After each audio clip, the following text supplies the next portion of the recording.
উচ্চ রক্তচাপের জন্য অধিকাংশ মানুষের ক্ষেত্রে বা শতকরা 50% মানুষের কোনো ধরনের উপসর্গ হয় না। তারা বুঝতে পারে না যে তাদের রক্তচাপ বেশি থাকে, এই জন্য এটাকে আমরা সাইলেন্ট কিলার বা নীরব ঘাতক বলি।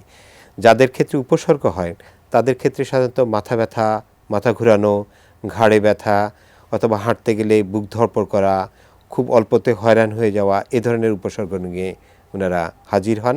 কোনো কোনো ক্ষেত্রে রোগীরা বিভিন্ন ধরনের জটিলতা নিয়ে হাজির হন, যেমন হার্ট অ্যাটাকের সমস্যা, বুকে ব্যথার সমস্যা, হার্ট ফেইলিউরের সমস্যা অথবা স্ট্রোক নিয়ে হাজির হন যখন ওনারা বুঝতে পারেন যে হাইপারটেনশন আছেন।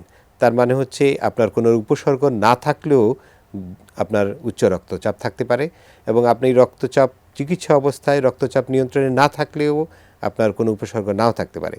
তার মানে হচ্ছে সবসময় উপসর্গের উপর নির্ভর করে মনে করবেন না যে আপনার উচ্চ রক্তচাপ আছে কি নাই। আপনার উচ্চ রক্তচাপ আছে কি না সেটা বোঝার জন্য রক্তচাপ মাপুন, এবং যদি কোনো উপসর্গ থাকে তাহলে অবশ্যই রক্তচাপ মাপুন। তাহলে আপনার এই রক্তচাপের মাপ করা এবার নিয়ন্ত্রণে আছে কিনা সেটা বোঝা এবং সঠিক ওষুধ নির্ণয় করা সহজ হবে।